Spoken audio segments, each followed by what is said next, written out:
बिस्मिल्लाहिर्रहमानिर्रहीम। अस्सलाम वालेकुम। मैं मियां मोहम्मद अशफाक हूँ और प्रोग्राम है आगाही प्रोग्राम में आज हम जिस मामले के मुतल्लिक़ जिस मौजू पर गुफ्तगू करना चाह रहे हैं, जिसकी आगाही आपको देना चाह रहे हैं, वो इंतहाई अहम है। मौजू क्या है? मौजू है बैरून मुल्क तालीम हासिल करने का जो आज के नौजवान के अंदर एक जोश और जज्बा है। उस जोश और जज्बे को कुछ ऐसे अनासर गलत इस्तेमाल कर रहे हैं कि उससे न सिर्फ नौजवानों के माल को नुकसान पहुंच रहा है, बल्कि बसा औकात उनकी जानें भी ख़तरे में जो है वो पड़ जाती हैं। मामला ये है कि बैरून मुल्क तालीम हासिल करने के लिए, अपने मुस्तकबिल को रोशन करने के लिए बहुत से ऐसे आपके पास जायज़ और कानूनी रास्ते मौजूद हैं, लेकिन उन तक आपकी इंफॉर्मेशन नहीं है और आपकी रसाई नहीं है। इसीलिए हमने आज का ये प्रोग्राम तरतीब दिया है।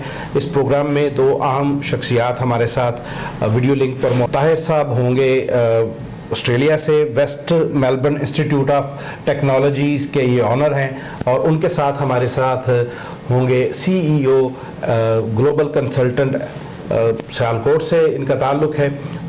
ये भी इसी शोबे के साथ वाबस्ता हैं और बेशुमार जो हमारे नौजवान हैं उनके मुस्तकबिल को जायज़ और कानूनी तरीके से जो है वो बना चुके हैं और रोशन कर चुके हैं। दोनों शख्सियात का इंतहाई मशकूर हूँ कि आप तशरीफ़ लाए और हमारे साथ इस प्रोग्राम में शामिल हुए।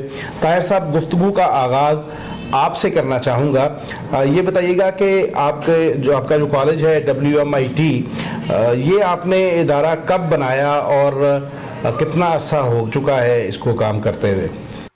जी, WMIT West Melbourne Institute of Technology, हम लोगों ने ये प्रोसेस स्टार्ट किया था 2019 में, फरवरी 2019। और फिर ये पूरा एप्लीकेशन का प्रोसेस है। उसके बाद फिर ये 20 फाइनल अप्रूवल जो हमें डिपार्टमेंट ऑफ एजुकेशन से मिला, ऑस्ट्रेलियन डिपार्टमेंट ऑफ एजुकेशन से, वो सितंबर 2020 में मिला। तो हम लोग सितंबर 2020 से ऑफिशियली अप्रूव्ड हैं क्वालिफिकेशंस डिलीवर करने के लिए नेशनली और इंटरनेशनली। जी, शमसुर रहमान साहब, आप ये बताइएगा कि ग्लोबल कंसल्टेंट कब बनाया और कैसे ये ख्याल आया इस फील्ड को जो है वो मुंतखब करने का, और WMIT के साथ आप कब से काम कर रहे हैं? जी, बिस्मिल्लाहिर्रहमानिर्रहीम। सर, WMIT की बात पहले कर लेते हैं। WMIT तो 2 साल पहले जो है ना ये ऑस्ट्रेलिया में कॉलेज बना है, और चूँकि हमारे VIT में ताहिर साहब एज ए एम्प्लॉय या मैनेजर काम कर रहे थे, तो उसमें जो है ना हमारा इनके साथ ताल्लुक़ था। बाद में इन्होंने अपना कॉलेज भी बिल्ड किया ऑस्ट्रेलिया में, तो उसी रेफरेंस से जो है ना हमने इनके साथ भी एग्रीमेंट कर लिया। लेकिन ग्लोबल कंसल्टेंट की जो हिस्ट्री है सर, ये हमने स्टार्ट किया सन 2000 में। तो ये एक्चुअली आइडिया मेरे छोटे भाई हैं हबीबुर रहमान जाहिद, उनका था, उन्होंने ही स्टार्ट किया। मैं बेसिकली खुद सिविल इंजीनियर हूँ, तो मैंने इसको ज्वाइन किया सन 2002 में। तो जब ज्वाइन किया तो फिर बस इसी के होकर रह गए।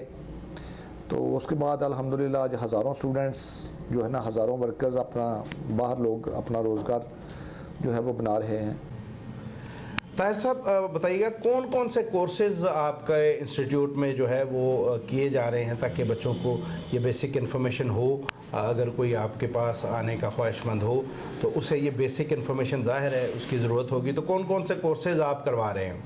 WMIT इस वक्त जो है वो 5 क्वालिफिकेशन जो है 5 कोर्सेज ऑफर कर रहा है, जिसमें certificate for imaging support, diploma of community services, diploma of leadership and management, advance diploma of leadership and management और ग्रेजुएट डिप्लोमा ऑफ मैनेजमेंट शामिल है। और इन तमाम कोर्सेज की अगर मैं रिक्वायरमेंट्स की बात करूं तो उसमें जो है वो बेसिक क्वालिफिकेशन, डिप्लोमा क्वालिफिकेशन, जो डिप्लोमा के जो कोर्सेज है उसके लिए एंट्री रिक्वायरमेंट जो है कि इंटर किया हो और IELTS में 5.5 जो है उनका बैंड होना चाहिए। अच्छा शमा साहब, ये भी बताइएगा कि WMIT के अलावा और कितने कॉलेजेस और यूनिवर्सिटीज़ हैं जिनके साथ ग्लोबल कंसल्टेंट काम कर रहा है?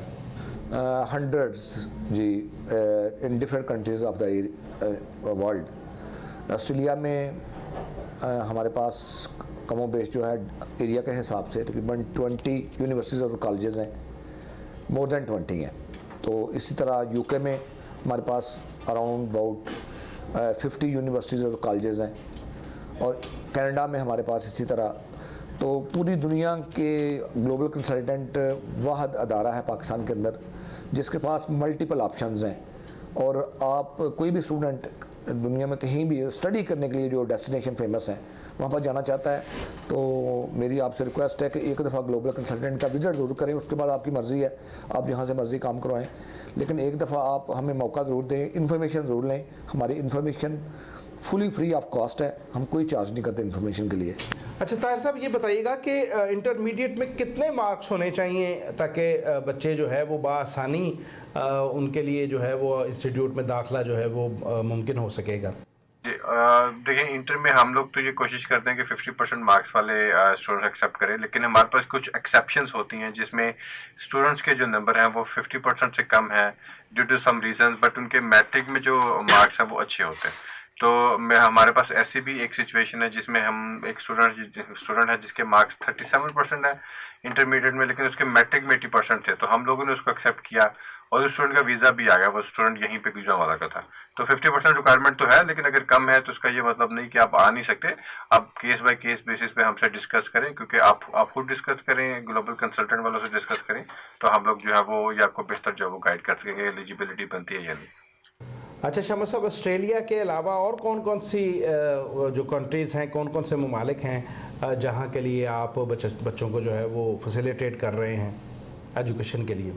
जी, ग्लोबल कंसल्टेंट ने, मैं आपको हिस्ट्री बता देता हूँ, ग्लोबल कंसल्टेंट ने साइप्रस में मैनी 100 स्टूडेंट्स भेजे हैं, ठीक है जी। इसके अलावा यूके में बेशुमार 1000 ऑफ स्टूडेंट्स यूके में भेजे हैं ग्लोबल कंसल्टेंट ने। ऑस्ट्रेलिया का बहुत ज़्यादा काम किया है, इस वक्त भी यूके और ऑस्ट्रेलिया पीक पे जा रहे हैं। कनाडा में स्टूडेंट्स काफ़ी भेजे हैं, इसके अलावा यूएसए का काम कर रहे हैं, स्वीडन का बहुत ज़्यादा काम किया है ग्लोबल कंसल्टेंट्स ने, आयरलैंड का बेशुमार काम किया है, हंगरी का इस वक्त जो है ना ग्लोबल कंसल्टेंट बहुत ज़्यादा काम कर रहा है, बहुत ज़्यादा एप्लीकेशन है, डिमांड है हंगरी के स्टूडेंट वीज़े के लिए। तो इस तरह काफ़ी जो है ना बहुत लंबा हो जाएगा, लिस्ट जो है बहुत लंबी है। अल्हम्दुलिल्लाह ऑलमोस्ट जो डेस्टिनेशन है मैं आपको बता देता हूँ कि MBBS के लिए चाइना बेशुमार स्टूडेंट्स हमने भेजे हैं, ठीक है जी। और इसके अलावा MBBS के लिए जो रशियन स्टेट्स हैं इनमें बेशुमार हमने स्टूडेंट्स भेजे हैं, ठीक है जी। तो इस तरह जो है ना टर्की स्टूडेंट्स भेजे हैं, साइप्रस काफ़ी स्टूडेंट्स भेजे हैं हमने। तो जो है यानी कि अगर ये मुश्किल हो जाएगा लिस्ट बनवाने में, लेकिन अल्हम्दुलिल्लाह ऑलमोस्ट हमने पूरी वर्ल्ड को जो है ना कवर किया हुआ है कि स्टूडेंट्स की डिमांड के लिहाज से कि कोई भी स्टूडेंट आए और वो डिमांड करे तो हमारे पास वो ऑप्शन मौजूद हो। अच्छा, मुझे बताइएगा कि आप कौन कौन से कोर्सेज जो हैं वो रिकमेंड करेंगे? अगर आपसे कोई मशवरा मांगे तो आप मुझे ये बता दें कि कौन से ऐसे कोर्सेज हैं जो बच्चों को करने चाहिए और आप ख़ास तौर पे उसके हवाले से जो है वो रिकमेंड करेंगे? आप देखिए, कोर्सेज तो जैसे मैंने बताया 5 है मेरे पास, लेकिन उसमें से एक कोर्स ऐसा है जिसको मैं रिकमेंड करूंगा तमाम स्टूडेंट्स के लिए, और वो है डिप्लोमा ऑफ कम्युनिटी सर्विसेज। देखिए, स्टूडेंट्स को ना यही से प्लान करके जाना है कि उन्होंने कौन सा ऐसा कोर्स है जिसमें वो PR लें, जो वो करें तो उसमें उनको PR मिल जाए, इमिग्रेशन मिल जाए। तो वो मेरे पास जो क्वालिफिकेशन है इस वक्त वो है डिप्लोमा ऑफ कम्युनिटी सर्विसेज।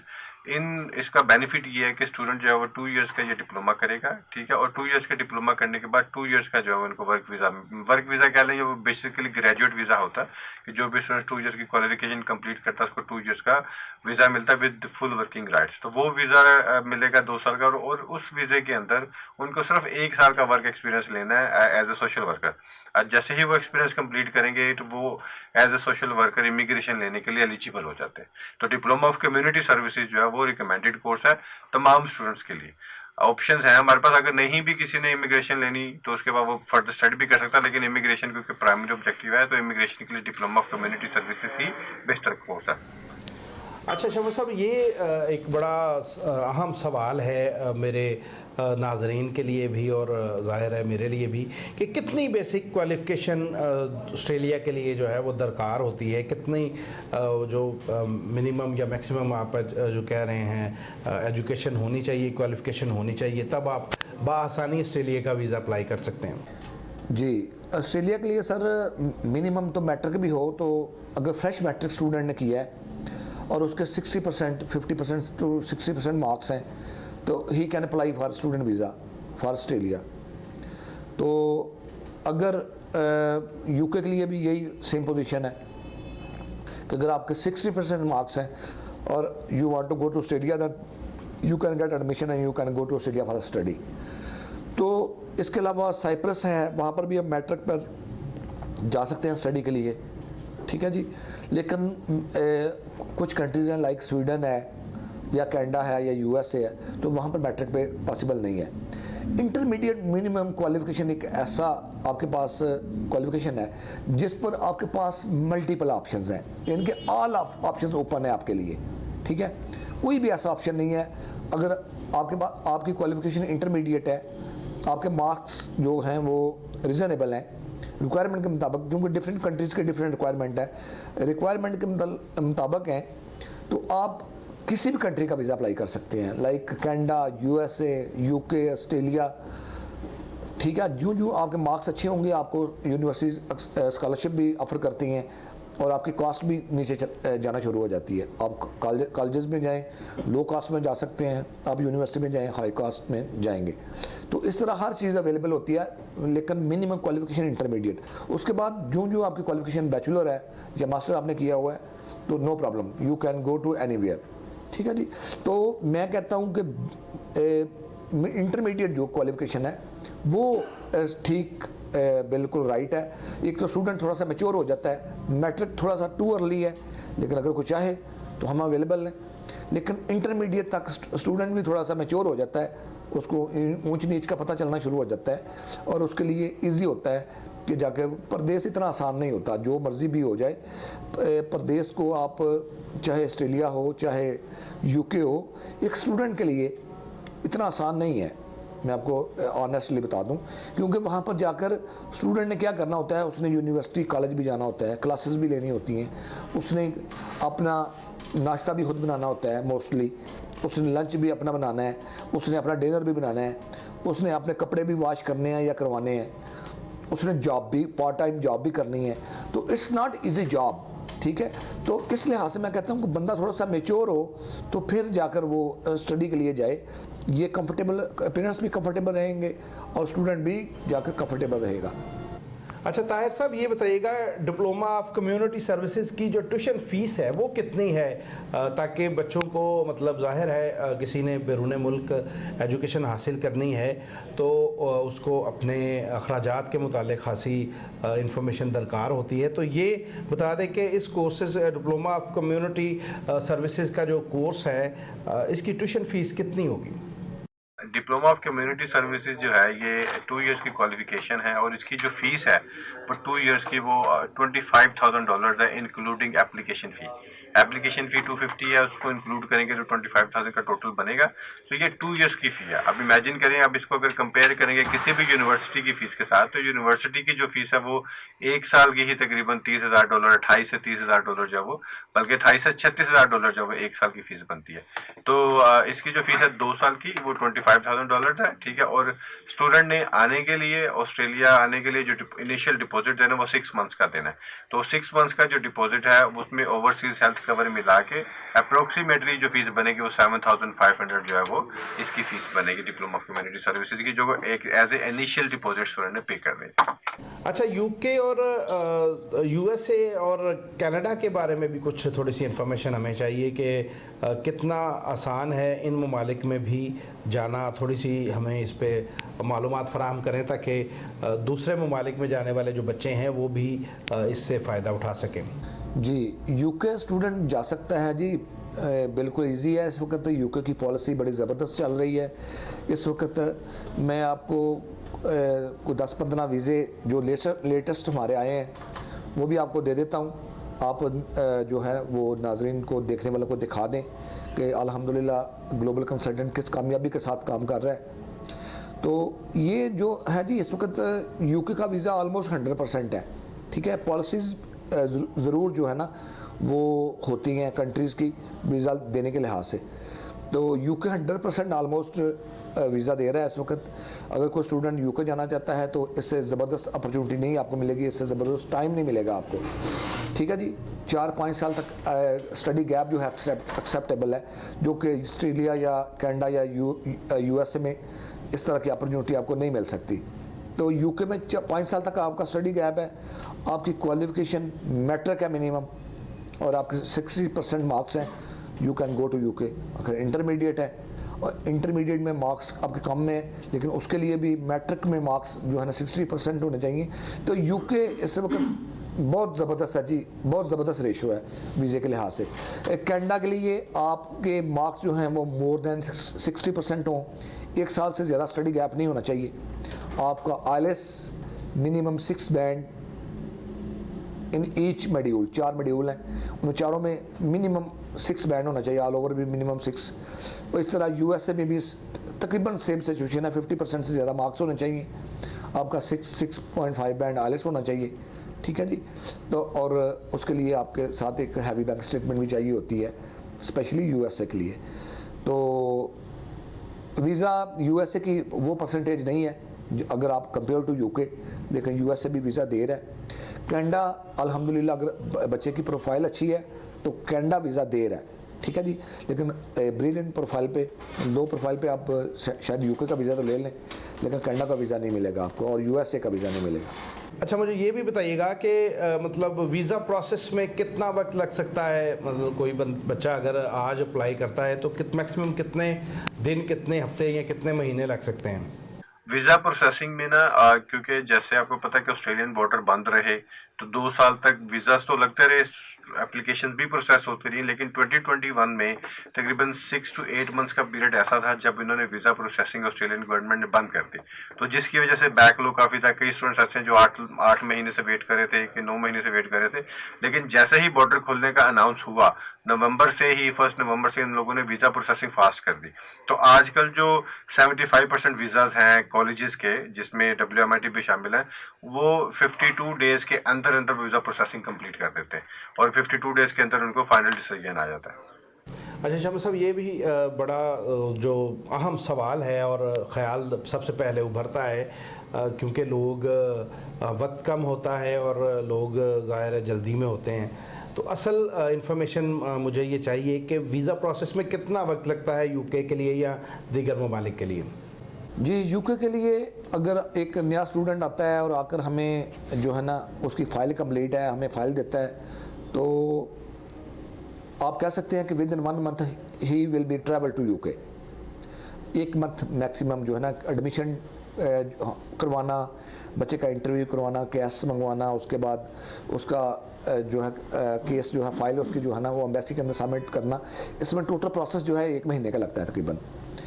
और ऑस्ट्रेलिया के लिए भी आप कह सकते हैं कि अगर आपकी फ़ाइल कंप्लीट है तो 30 to 45 डेज़ में तकरीबन वीज़ा आ रहा है, ठीक है। ताहिर साहब तो थोड़ा सा ज़्यादा टाइम से आ रहे हैं, तो लेकिन मैं कहता हूं कि जो है यूनिवर्सिटी का जो वीज़ा वो जल्दी टॉप प्रायोरिटीज़ पे जो है ना कर रहे हैं। WMIT के साथ हम काम नहीं कर रहे, हमारे पास और भी बेशुमार इंस्टीट्यूट्स हैं, और जो कि हमने ऑस्ट्रेलिया को डिवाइड किया हुआ है कि स्टूडेंट एरिया वाइज अगर किसी भी स्टेट में जाना चाहें, किसी भी सिटी में जाना चाहें, तो हमारे पास वो ऑप्शन अवेलेबल हो। हम ये ना कहें कि स्टूडेंट को कि हम आपकी रिक्वायरमेंट पूरी नहीं कर सकते। तो इस तरह कनाडा के लिए भी आपको तकरीबन 2 महीने का टाइम दरकार होता है। 2 महीने के अंदर 2 मंथ 2.5 मंथ में वीज़ा आपका आ जाता है। इसी तरह यूएसए के लिए भी 2.5 मंथ में वीज़ा आ जाता है। और इस तरह दूसरे कंट्रीज़ हैं, लाइक साइप्रस है, तो 3 सेमेस्टर है, साल में 3 दफ़ा वो वीज़े, एक ही इंटरव्यू होता है 1-2 दिन पाकिस्तान के अंदर, और वो वीज़े दे देते हैं। स्वीडन का साल में 2 दफ़ा ही होता है, ठीक है जी। तो इस तरह डिफरेंट कंट्रीज़ जो है उनकी डिफरेंट पॉलिसीज़ हैं। तो अगर कोई स्टूडेंट इन्फॉर्मेशन लेना चाहता है तो please come in the office, we will give you all the information free of cost. Diploma services में एडमिशन लेने के लिए बेसिक कौन कौन से जो चीज़ें जो हैं रिक्वायर्ड होती हैं, मतलब कौन से डॉक्यूमेंट्स और कौन कौन से चीज़ें आपके साथ पास होनी चाहिए, तब जाके ये बंदा अप्लाई कर सकता है? डिप्लोमा ऑफ कम्युनिटी सर्विसेज की जो एंट्री रिक्वायरमेंट है उसमें यह है कि एक स्टूडेंट ने इंटर किया हो, ठीक है, फ्रेश इंटर हो तो वो बहुत बेहतर है, वरना 1 साल का गैप भी चल जाएगा, 20 मंथ्स तक का गैप भी हम लोग एक्सेप्ट कर लेते हैं। तो इंटर किया हो 50% मार्क्स के साथ, प्लस स्टूडेंट ने आइल्स किया हो, और आइल्स में जो स्कोर है, ओवरऑल जो स्कोर हमें चाहिए आइल्स एकेडमिक में वो 5.5 चाहिए। और किसी भी बैंड जो मॉड्यूल है उसके अंदर जो बैंड है उसका 4.5 से कम नहीं होना चाहिए। तो 4.5 ईच कह लें आप, या 4. नो लेस देन 4.5, और ओवरऑल जो है वो 5.5 है। जब स्टूडेंट की ये रिक्वायरमेंट्स कंप्लीट करता है तो फिर student enrollment application form fill करके एजेंट को देगा, और एजेंट हमें फॉरवर्ड करेगा, और तब हम लोग उनको लेटर ऑफ ऑफर इशू। अच्छा, ये बताइएगा कि क्या आपके पास कोई करीब हॉस्टल या कोई रिहाइश का इंतज़ाम है? मतलब कोई बच्चा अगर आपके कॉलेज में हो तो उसको मतलब कितनी दूर जो है वो रिहाइश मिल सकती है? तो आपका जो अकोमोडेशन का एक्सपेंस है शेयरिंग में, वो आप ये अंदाजन $500 पर मंथ है शेयरिंग में, ये सिर्फ आपकी अकोमोडेशन है। और इतना ही तकरीबन आप जो $200 आपका मंथली जो वो आपका खाने पीने का एक्सपेंस, जिसमें ब्रेकफास्ट और आपका लंच डिनर दोनों शामिल है। अगर तो आप शेयरिंग में रहते हैं तो आप प्रेफरेंस, ये स्टूडेंट नॉर्मली ये प्रेफर करते हैं कि वो ट्रेन स्टेशन के पास कहीं पे हो, ताकि ट्रेन से वो सिटी में कम्यूट कर सकें। ऑस्ट्रेलिया में जो ज़्यादातर लोगों का जो मोड ऑफ ट्रांसपोर्टेशन है वो पब्लिक ट्रांसपोर्ट है। वहाँ पे गाड़ियों से ज़्यादा ट्रेन को प्रेफर किया जाता है, बसेस को प्रेफर किया जाता है। और मेलबर्न तो वैसे ही फेमस है ट्रैम्स के नेटवर्क के लिए, तो वहाँ पे ट्रैम्स बहुत अच्छी चलती हैं। तो स्टूडेंट्स प्रेफर करते हैं कि ट्रेन स्टेशन के पास रहा जाए, ताकि वहाँ से ट्रेन वो डायरेक्ट लेके कॉलेज के पास जो भी उनका स्टॉप पड़ता है वहाँ पे वो पहुँच सके।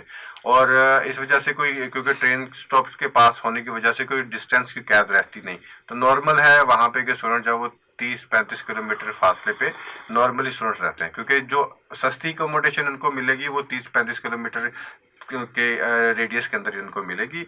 अगर करीब रहेंगे तो वो उसमें नो डाउट ट्रांसपोर्टेशन की कॉस्ट तो बचेगी, लेकिन उनकी जो अकोमोडेशन की कॉस्ट है वो डबल हो जाएगी, क्योंकि सिटी में अकोमोडेशन एक्सपेंसिव है बनिस्बत थोड़ा सा साइड पे रहने से। अच्छा ताहिर साहब, ज़ाहिर है बच्चे हमारे जो हैं वो अमूमन हमारा ये मुशाहिदा है, आपका भी यकीनन होगा कि जो लड़के हैं, लड़कों से ज़्यादा हमारी लड़कियां बड़ी काबिल हैं। फ़ीमेल के लिए भी आपके पास मतलब इस सूरत हाल या इस जो इंस्टीट्यूट है इसमें अगर वो दाखिला लेना चाहें तो फ़ीमेल के लिए ये कितना डिप्लोमा फ़ायदेमंद होगा?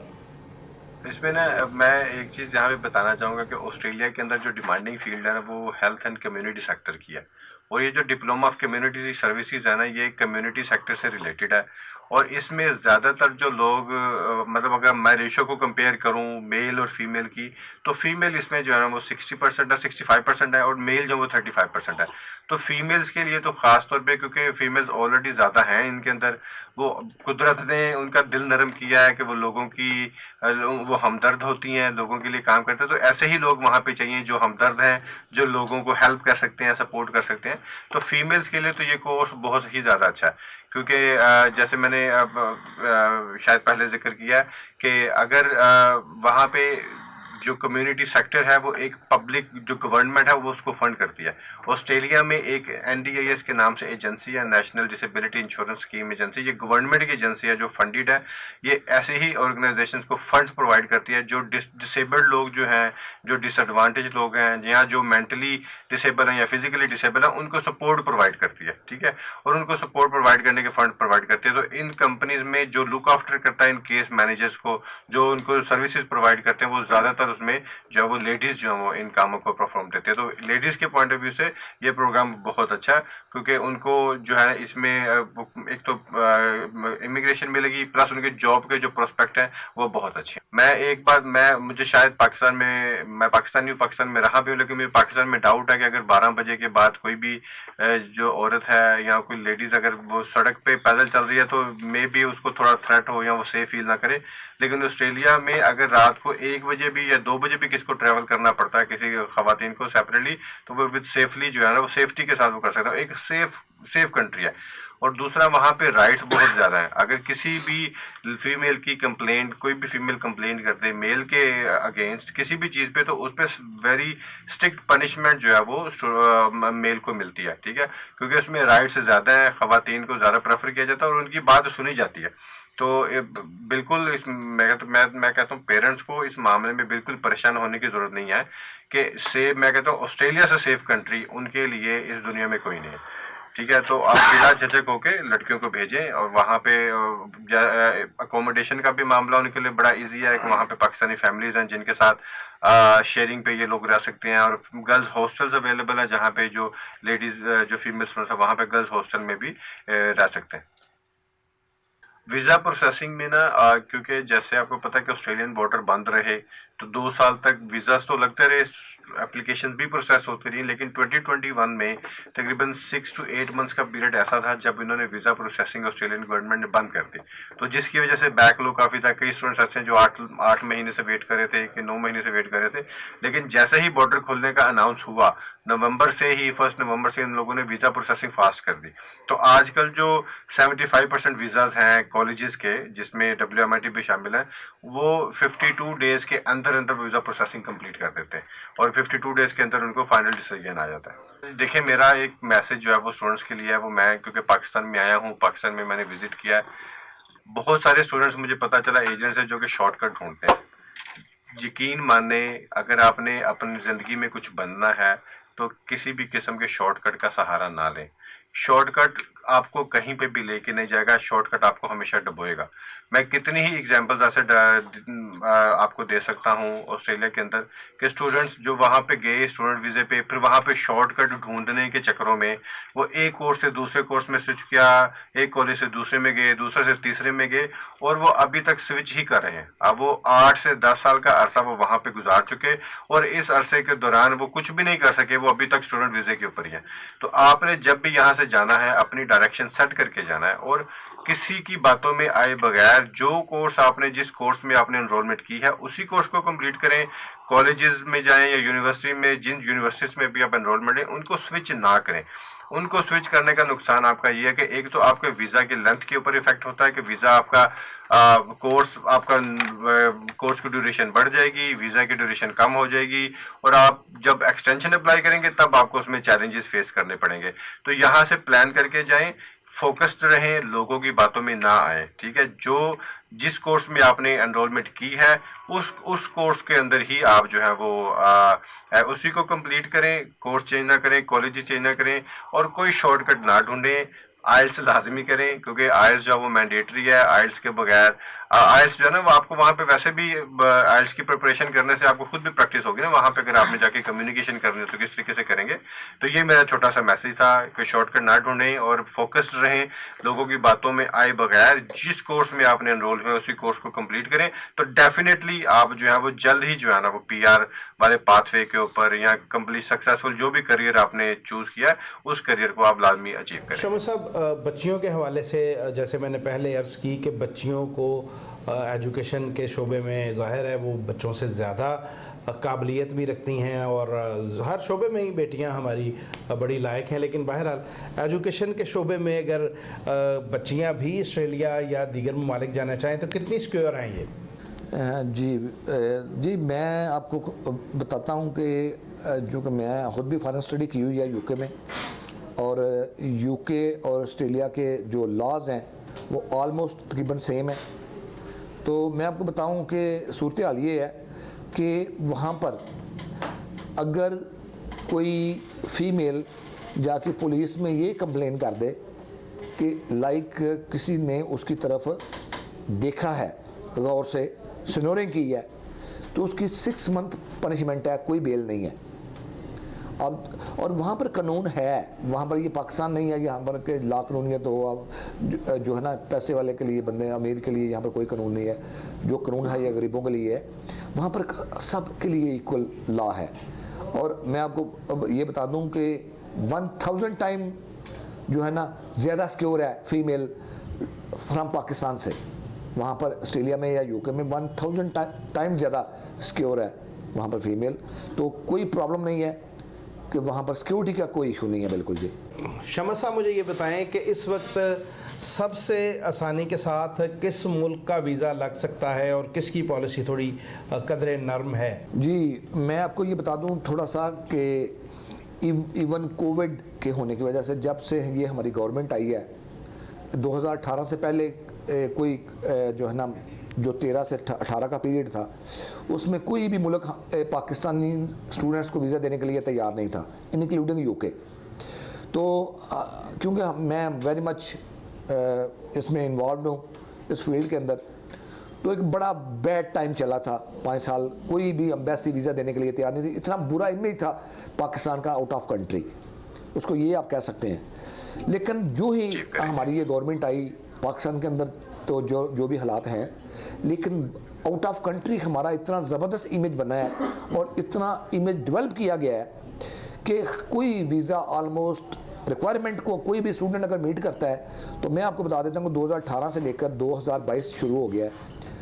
अल्हम्दुलिल्लाह सिंगल हमारा कोई ऐसा फ़ाइल हमने नहीं भेजी, कोई सिंगल फ़ाइल भी ऐसी हो जो हमारे पास, जो हमने एम्बेसी को भेजी और उस वीज़ा रिफ्यूज़ हो गया हो। तो ये ऑल ओवर द वर्ल्ड हमें बहुत सराहा जा रहा है, हमारे स्टूडेंट को वीज़ा दिया जा रहा है, कोई इशू नहीं है बिल्कुल। अलबत्ता रिक्वायरमेंट अगर आप पूरी करें तो आप किसी भी कंट्री का वीज़ा ले सकते हैं इस वक्त। अच्छा शमस साहब, मुझे ये भी बताइएगा कि आइलेट्स के लिए कितनी जो है वो तैयारी दरकार होती है, मतलब कितनी देर में हम आइलेट्स कर सकते हैं, और वो कौन से ममालिक हैं जहां आइलेट्स की ज़रूरत नहीं है, इसके बगैर भी आप सफ़र कर सकते हैं? जी, बगैर आइलेट्स के बहुत महदूद ऑप्शंस हैं, उनके मैं आपको कंट्रीज़ के नाम बता देता हूँ। लाइक साइप्रस आप बगैर आइलेट्स के जा सकते हैं, टर्क साइप्रस आप बगैर आइलेट्स के जा सकते हैं। इसके अलावा 70% अगर मार्क्स हैं तो आप हंगरी जा सकते हैं बगैर आइलेट्स के, जो शेंजन कंट्री है, शेंजन वीज़ा आपको मिलेगा। और इसके अलावा टर्की है बगैर आइलेट्स के, या मलेशिया है, इन कंट्रीज़ में आप बगैर आइलेट्स के जा सकते हैं। या चाइना आप स्टडी के लिए जाना चाहें तो बगैर आइलेट्स के लिए जा सकते हैं। तो महदूद ऑप्शंस हैं, लेकिन जब आप आइलेट्स कर लेते हैं तो आपके लिए पूरी दुनिया ओपन है। फिर उसके बाद फिर आपने चूज़ करना है कि आप किधर जाना चाहते हैं। तो आइलेट्स मेरा ख्याल है कि करें, जो बेस्ट ऑप्शन हैं दुनिया के वो आइलेट्स के साथ ही ज़्यादातर खुलते हैं। लेकिन मैं एक आपको बात बता देता हूँ, अगर किसी स्टूडेंट्स ने बैचलर किया हुआ है 4 साल का और he is willing to go to UK, then he can go without IELTS. ठीक है जी, UK में जाना है और आपकी क्वालिफिकेशन बैचलर है 4 साल, आपने BS किया हुआ है, तो आप UK जा सकते हैं विदाउट आइलेट्स। ये अपॉर्चुनिटी है हमारे पास। इस वक्त 5-6 यूनिवर्सिटीज़ हैं जो ये इस वक्त एडमिशन भी हो रहे हैं और वीज़े भी मिल रहे हैं। तो अगर कोई स्टूडेंट विदाउट आइलेट्स जाना चाहता है UK तो वो जा सकता है। लेकिन जो ऑस्ट्रेलिया आपके पास, या कनाडा है, या USA है, या स्वीडन है, तो वहाँ पर ये पॉसिबिलिटी नहीं है। UK हम तैयारी करवा रहे हैं जी, टोटल 2 मंथ लग रहे हैं। 2 मंथ के अंदर हम कंप्लीट तैयारी करवाते हैं, स्टूडेंट को अपने को तैयार कर देते हैं। मनी बैक गारंटी होती है, अगर स्टूडेंट 2 महीने में तैयार नहीं होता तो जो एक्स्ट्रा टाइम है हम टीचर को फ्री ऑफ कॉस्ट वो स्टूडेंट को तैयार करवाते हैं। हम कोई किसी कंपोनेंट में वो अगर कमज़ोर रह जाए, लेकिन जो ब्रिलियंट स्टूडेंट है वो इससे पहले तैयार हो जाते हैं। जो एवरेज स्टूडेंट है वो 2 मंथ में तैयार हो जाता है, और जो बिलो एवरेज स्टूडेंट है उस पर हमें आकर थोड़ी सी प्रॉब्लम होती है। लेकिन हम हार नहीं मानते, उसको थोड़ा सा ज़्यादा टाइम लगा देते हैं, हम उसके पैसे सेव करते हैं, उसको बार बार ट्राई नहीं करवाते, एग्ज़ाम में नहीं बिठवाते, और उसके जो वो 38,000 की जो एम्बेसी का जो एग्ज़ाम की फ़ीस होती है उसको हम ज़ाया होने से बचाते हैं हर सूरत में। और इंशाअल्लाह ताला आप ये कहें कि 2 महीने के अंदर हम कंप्लीट तैयारी करवा देते हैं स्टूडेंट की आइलेट्स के साथ। आइलेट्स कोई मुश्किल नहीं है, स्टूडेंट सुना के इस पे ना यकीन किया करें कि पता नहीं आइलेट्स कौन सी बला है, ये कोई बला नहीं है। इंशाल्लाह आप हमारे पास आएँ, इन्फॉर्मेशन लें, मैं आपको अश्योर करता हूँ कि 2 महीने के अंदर अंदर आपका आइलेट्स कंप्लीट तैयार हो जाएगा और आपके लिए सारे ऑप्शन दुनिया के ओपन होंगे। आप जहाँ मर्जी वीज़ा अप्लाई करेंगे इंशाल्लाह आपको वीज़ा मिल जाएगा। बहुत शुक्रिया आप दोनों शख्सियात का, अपनी मसरूफियत में से वक्त निकाला, हमारी दावत पर तशरीफ़ लाए, इंतहाई अहम मालूमात हम तक पहुँचाई। यकीनन मेरे साथ जो नाजरीन हैं, देखने और सुनने वाले हैं, इन सब को इस मालूमात से ख़ासा इस्तिफ़ादा हासिल हुआ होगा। इसी हवाले से हम मज़ीद भी इन दोनों शख्सियात से दीगर ममालिक के हवाले से भी बातचीत करते रहेंगे, और जो नई डेवलपमेंट हो रही हैं उनमें कौन से मुल्क के अंदर कौन सी पॉलिसी इस वक्त चल रही है, इस पर भी बात करते रहेंगे। लेकिन अब तक के लिए इतना ही। अपनी तन्हाइयों, अपनी महफ़िलों और अपनी दुआओं में हम सबको याद रखिएगा। अल्लाह हाफ़िज़।